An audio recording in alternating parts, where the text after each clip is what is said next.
Alright, so we're going to take a look at the Vortex Flanger, which is part of the TC Electronics family of tone print pedals and available in the Plethora X5 and X3. So I've done a few of these test boards already, so just to fill you in if you're coming in here, I load one of the effects into each of the slots here so that I can have some different test templates that I can play around with. Right now, these are all flangers. Certain ones have the mash feature highlighted even though it's enabled in all of them. So it looks like the ones that are like TC products like these right here do have the mash feature, and the ones that are like artist created tone prints don't appear to have the mash feature enabled. And if you look, the three knobs at the top of each of those would be the hot knobs, so I have things assigned to 1 and 3 on each of them, but not 2. And I thought I might walk through the process of doing that. So I'm going to go to Edit, scroll all the way down to Settings. It's not global, it's going to be board, hot knobs, and then the one that's not highlighted, there's 2 that shows that there's nothing assigned to it. And I'm just going to go down the row and assign the speed to each of these. So I've got depth on the first hot knob, I've got feedback on the third, and now I've got speed assigned to each of the second knobs right there. So let's see, I've got a ton of tone prints, I think, on this one. You've got Advanced, Classic, Vortex Default, and then you've got a bunch of these down here.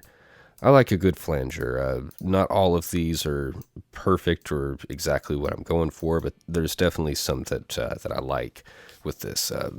Really, my favorite flanger that I have is kind of like a knockoff Boss BF2 flanger made by a pedal brand called E&O, which is kind of a cool pedal brand there that I kind of like. I'll have to show some of those off at some point. It's kind of like a hidden secret, and the flanger is probably my favorite out of the ones that I own. So let's go ahead and take a look back here. So I've got the first 2 slots before the Simplifier, so I'm going guitar into the Plethora and then into the Simplifier, returning. Then I've got these 3 and then returning in stereo, which is going to make a difference on one of these. So let's start using my active pickup LTD guitar here, EMGs. So let's just see what happens with the first one.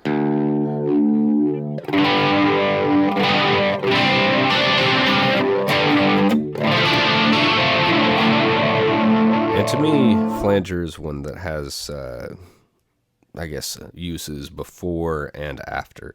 I kind of prefer the sound of a flanger before. It's like you get the flange tone and then it's getting the distortion. Let's maybe drop that down some. Alright.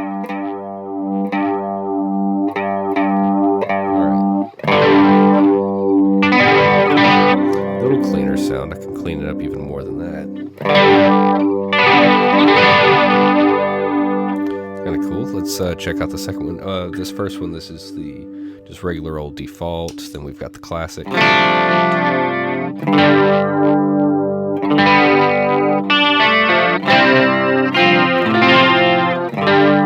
So let's try that again with some gain going into it there.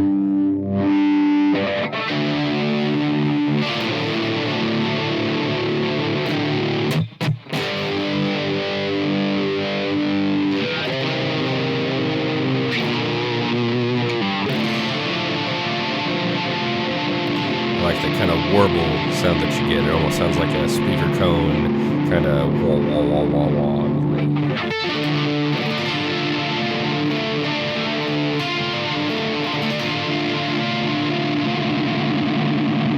And then that's the mash feature, so kind of sends it into super warble territory there. All right, so.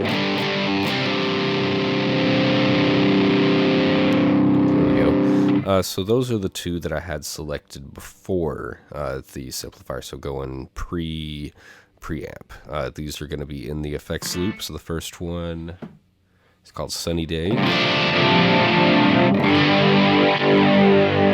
And with each of these, they're pretty much set all 50-50 right now. across all the parameters. I'll mess with that a little bit though. Let's see, let's clean it up.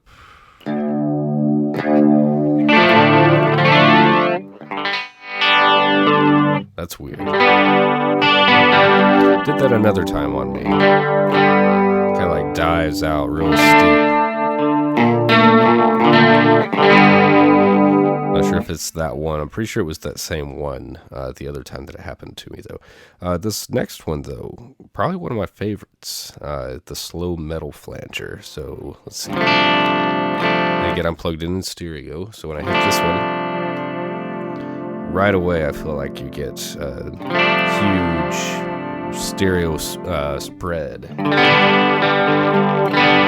That's off. That's really cool, and let's remember that for just a second. I want to move on and try the head clean flange. This is the guitar player from Korn's signature flange tone print. I think if it's all 50-50 across the parameters, then that's kind of like the normal setting on that one. So. Which I do like it. That's a nice one too. I love the stereo spread of the slow metal flanger. It's awesome. And I've got it enabled where I can do like a flip-flop. It's really not going to look like anything happens here except a quick blink, but I'm going to put this slow metal flanger and swap it with the classic one that's going before and see what happens. Alright, so they did just swap. It's that easy there. So now coming before this, it's going to be mono, and it's returning in mono, so no stereo coming in on this part. It's still good.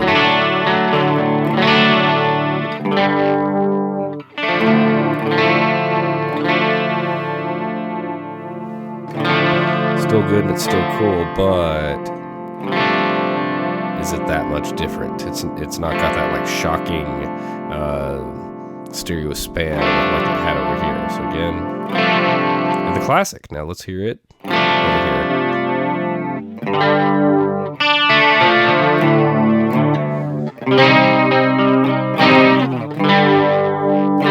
Okay, pretty cool, but not as cool. So that's before. Right, it's back there. Right away. Like I said, I kind of prefer normally to have the flanger going before the distortion and kind of letting that growl in there with it. But this one sounds really cool in the effects loop, in stereo, plugged in that way as opposed to, the mono signal down here. Let's go ahead and do some messing around with the different parameters here. So we've got depth, speed, and feedback. So starting with the very first one. So that's pretty deep. Let's shallow it out. That's really nice and subtle. It's like you can tell it's there, but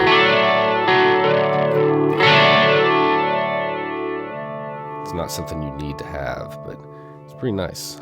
So that's your depth control, speed, obviously. I'm not really that big of a fan of like that kind of speed on any of them, so I might test it out. But if I'm going to go extreme, I'm more likely to go kind of with a slow speed. That's kind of what I like. And then feedback is going to be like the amount that you're getting. So down here, you're not getting very much.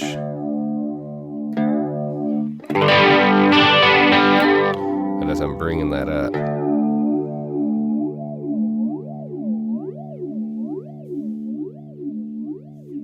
like where did that sound come from? Okay. Alright, so it's nice that it's powerful. I'm probably not going to be maxing out, at the very least, the speed or the feedback on this one. And, you know, I kind of like the low depth on it too, so let's maybe just explore that with some of these others. Classic, again, that was, which one? That was the default, now I'm on the classic. Yeah, that depth is really out there. Let's bring it down. Okay. Speed. That one's fast. I feel like it's not like as bad as the first one that I tried though.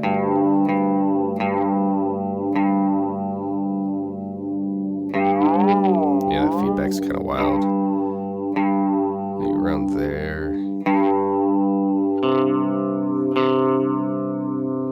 That's not too bad. Let's get into the sunny day.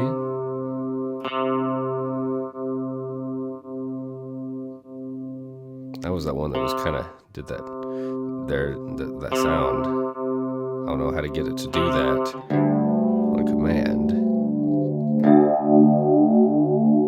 What's everything up sound like?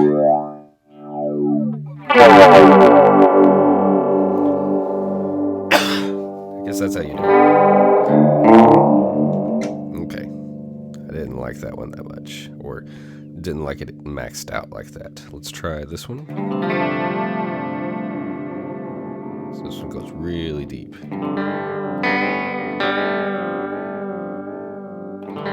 It sounds like a D-tune if you go that deep with it. Something nice and subtle. Speed.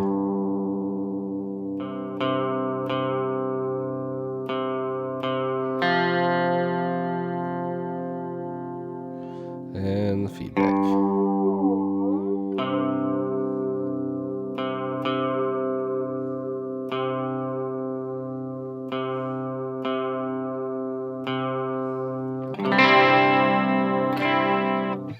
Yeah, I think I like these all kind of less aggressive.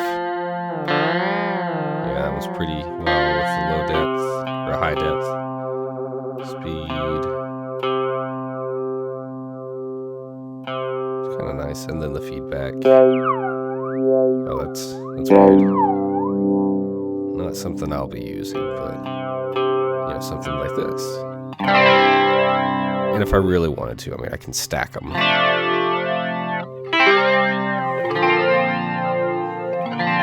Especially since they're all sharing the same speed control.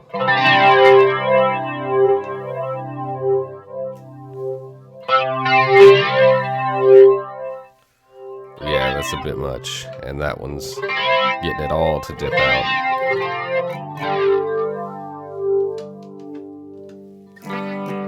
Alright, so yeah, a lot of cool stuff going on here. I like the slow metal flanger and the effects loop plugged in stereo. They're all pretty cool though and very usable, but like I was saying, I'm not going to be like using them real extreme. It's going to be kind of to give it that speaker cone breathing type of sound is really what I like. So I'll go ahead and wrap this one up, but thank you for sticking around. What's going to be next? We did the flanger. Next is going to be harmony. That's going to be a tricky one there, but stick with it and we'll take a look at it. Thanks.